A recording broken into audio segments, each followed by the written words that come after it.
Real estate investment practice problem using Excel.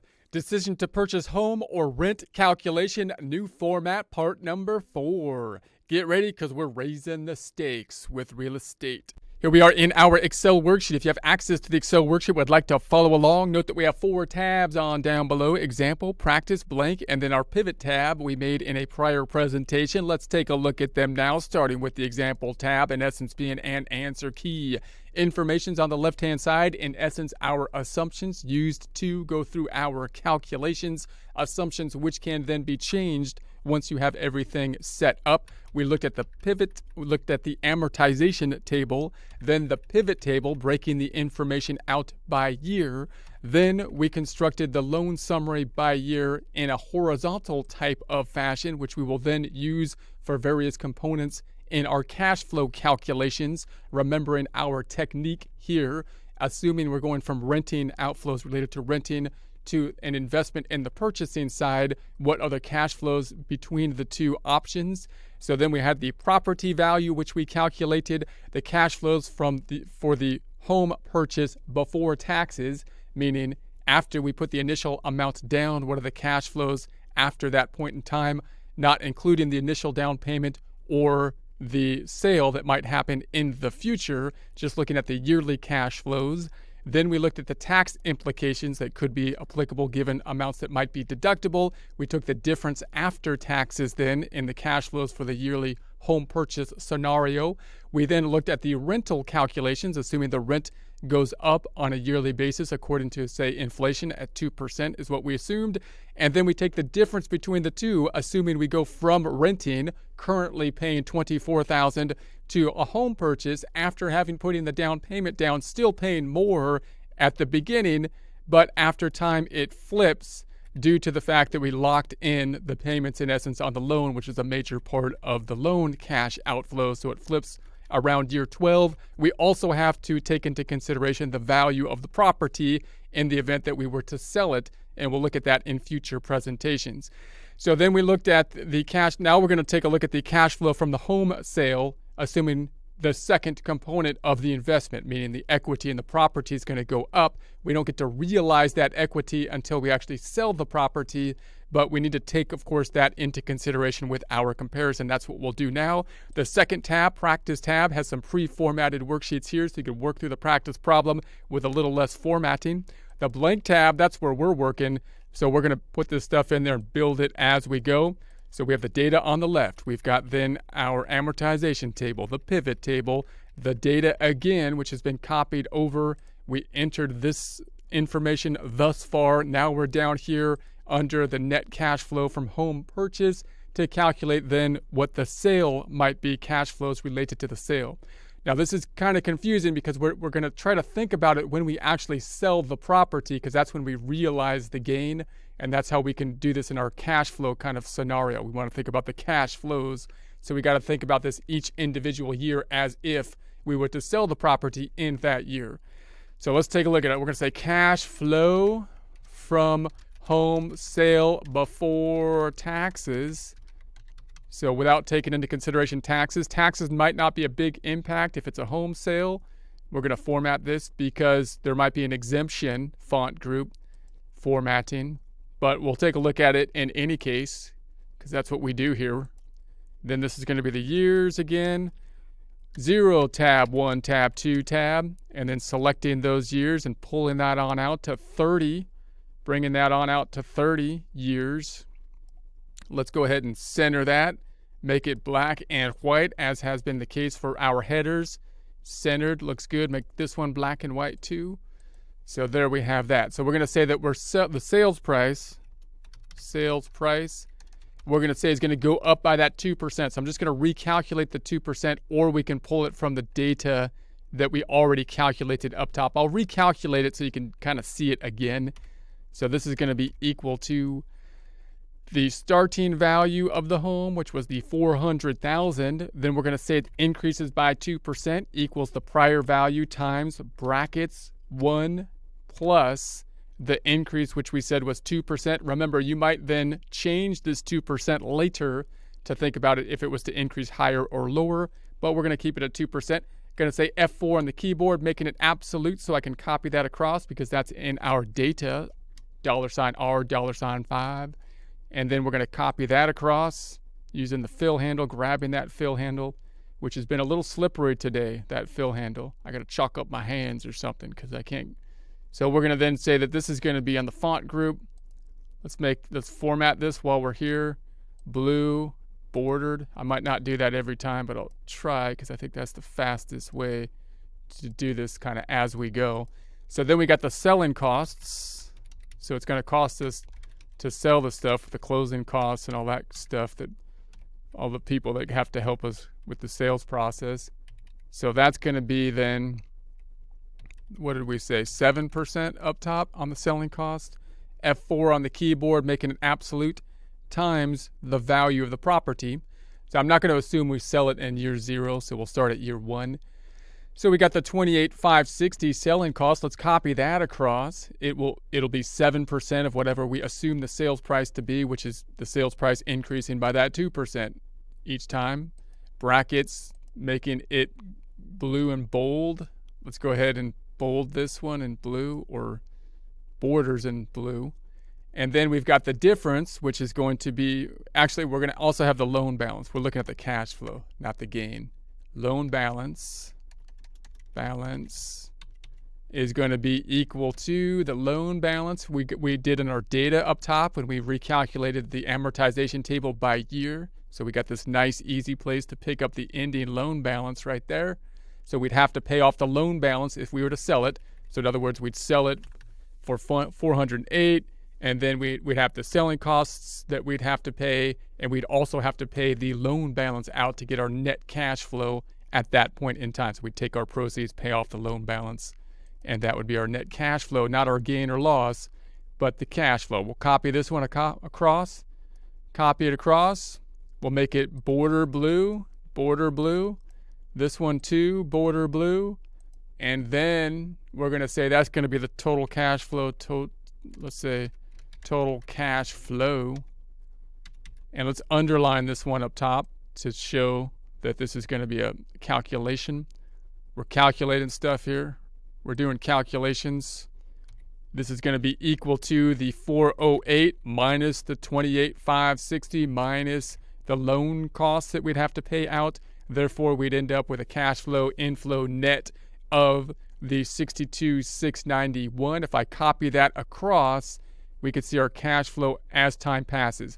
Remember, this is assuming that we're selling in each year. So obviously we're not making this much each year. What we're saying is, notice I border blued it up top. We're saying that if we sold it in year 1, we'd have the cash flow of the 62,691. If we sold it in year 2, the 73. Obviously we can't sell it in year 1 and 2. So we have to assume in each year that we would sell it what the cash flow would be if we were to realize the equity, in essence, in the home by selling it. So then we're going to say let's do this and make it blue and border. Now let's think about the tax implications. There hopefully will be none if it's our home, because we'll have this big exemption. But let's take that into consideration in the case that we will have the taxes. So we'll have our complex tax calculation. Taxes complicate things greatly. From sale of home, gain, loss, and taxes.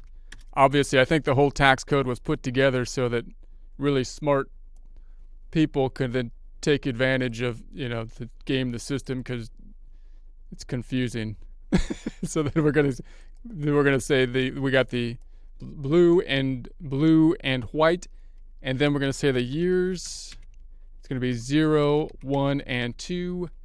And then we're just going to copy this across, because you would think the taxes would kind of just, once you get this into consideration, it would wash out in the sales price if everyone knew exactly what was happening.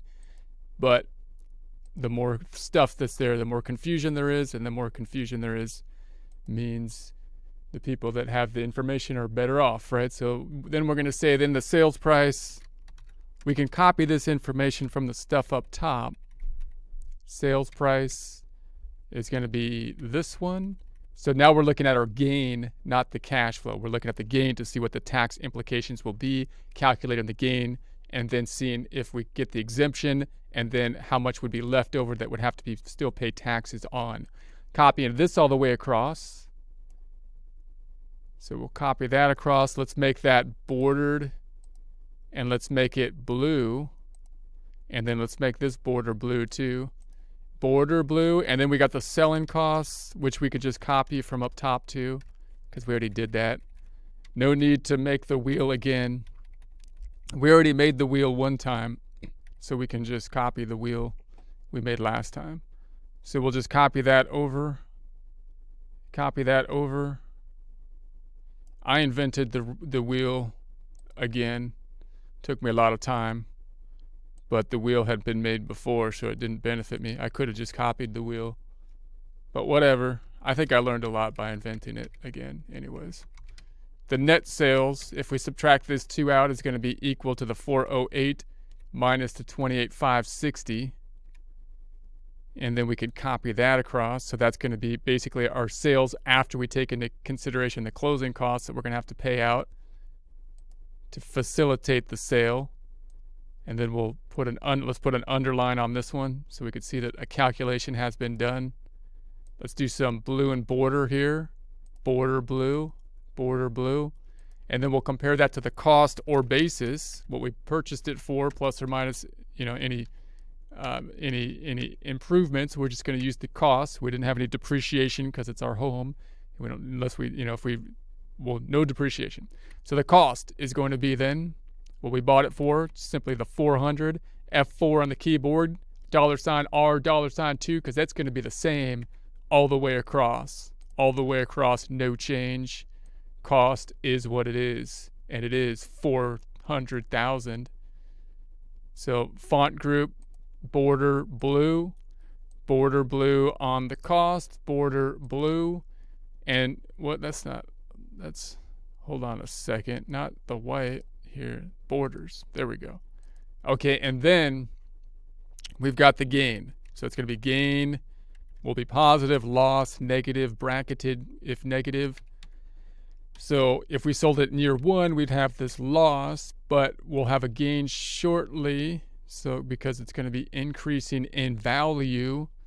So it increases in value, and we've got this gain over time. Let's make that border and blue again. And then let's border blue this one. Border blue, and there's our gain. Let's put an underline under this thing, a line underneath, otherwise known as an underline, because the line goes under the stuff that's there, which happens to be a number this time. So then we're going to say the exclusion, which I'm going to say is like single. That's what the S stands for. We're going to say is 250,000. Obviously, remember the laws can change over time, so make sure you might want to run some tests in your tax software or something like that. Now, the exclusion amount, I'd like it to do this. I'd like it to say, if this is negative, I don't need an exclusion. I'm not going to have any exclusion because there's no gain. And so if it's positive, I want the exclusion to then be the negative equivalent up to the limit of the exclusion, which is 250, which will be up here. So it'll cap off at the 250 once this goes over that amount. So we're going to do that with a logic function. So we're going to get fancy here. Get fancy. Put your fancy pants on, because here we go with a logic function. This equals the if brackets. We're going to say the logic, and we're going to say if this thing up top is less than 0, then that's when you say comma, then we want you to put a 0. So if it's less than 0, it's just 0. But comma, if it's greater than 0, now I have two things. So I have to put another if, because if it's greater than 0 and it's less than 250, then I want you to take this number. But if it's greater than 250, cap at 250. So I need another if function embedded inside. So if brackets, and then I'm going to say logic test if this number is greater than 250,000, then that's a comma. When you say then on the if function, then I want you to put a negative 250,000 because I want you to match it out. So it's going to be a negative 250. If not, that's comma. When you say if not, then I want you to take that number right above it right there, the number that's in that cell. And that should be it. Closing up the brackets, and let's do it. Let's see if it does what we think. So there's 0. That looks right. If I pull it over here, it should start to give me a negative number. It's not negative. It's not negative. Hold on. There's a glitch in the system. I'm going to delete this. I know what I did, though. I know what it is. This one's negative, but this last one needs to be negative of the cell above it. Negative of that cell. So notice how I did that on purpose, because then you could see if you pull it across, it doesn't do what you want, and then you could fix it. So intentional learning cues. So then we pull it over. So there it is. There, now it did what we want. And then when I pull it, it'll cap it at the 250 out here somewhere. Caps it at the 250. Boom. Just like I thought it would. It did exactly the thing that we were trying to get it to do. It has actually happened. How ironic. So we're then going to make this blue. We'll make it blue and bordered. Blue and bordered. And let's put an underline underneath it for font's sake. We'll do it for font's sake. But why for font's sake do we have to do that? Okay, so then we're going to say this will be the taxable gain. Taxable gain. And this one, again, I'm going to do an if function, because if it comes out to be negative, I don't want anything there. So I'm going to sum these two up. And if it's negative, I don't want anything there. So what I'm going to do is use a trusty logic function again. Don't take your fancy pants off yet. We still need them, because we're going to do another logic if function. If the sum of these two, so we embedded a sum function in the if function, if that is less than 0, then that's when you do a comma. Then you want to put 0 there. But if it's not, that's when you put another comma. If it's false, then you do the sum of these two. So that should be it. Let's close it up. Close it up.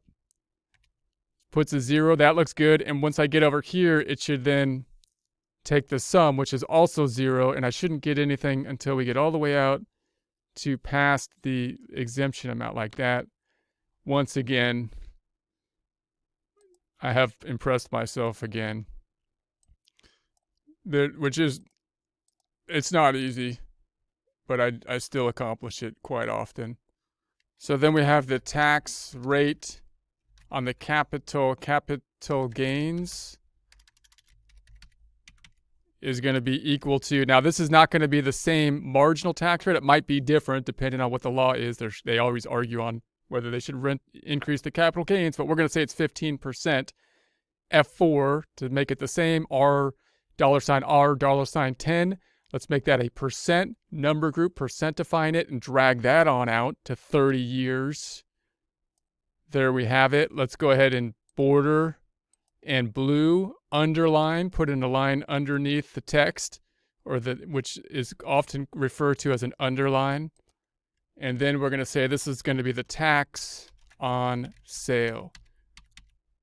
And then we're going to say this is going to equal this times this. And we can copy that across, and that would be the tax, which doesn't kick in until way out here in our case, which is often the case for like average people that don't live in the super high cost of living areas. So now we're just going to take the difference between those two to say the net if we sold after taxes. So we're going to say one more thing, cash flow from sale of home after taxes. Let's make that blue, dark blue. And we'll say dark blue as has been our custom. And then we're going to say the same thing on here, the years and the 0 tab, 1 tab, 2 tab, 0 tab, 1 tab, 2 tab. And then we'll copy that across with the handle of fill, with the help of the fill handle, with the help of the handle. We'll copy it across, bluetize it like so. And wait, not blue. This needs to be black. Oh, now I messed it. Now I lost it. And it needs to be centered. You're losing it. This is the last thing. Then I'll stop because I'm losing it. This is going to be black and white. Okay, so then we got the cash flow. Not there. See? You totally messed up. Cash flow is just going to be the difference between these two. This will be then this one, which won't make a difference because it's going to be equal to the cash outflow before the taxes, the $62,691. And if there were any taxes, there aren't any yet, but minus the tax implications that you'd have to pay for the taxes for it.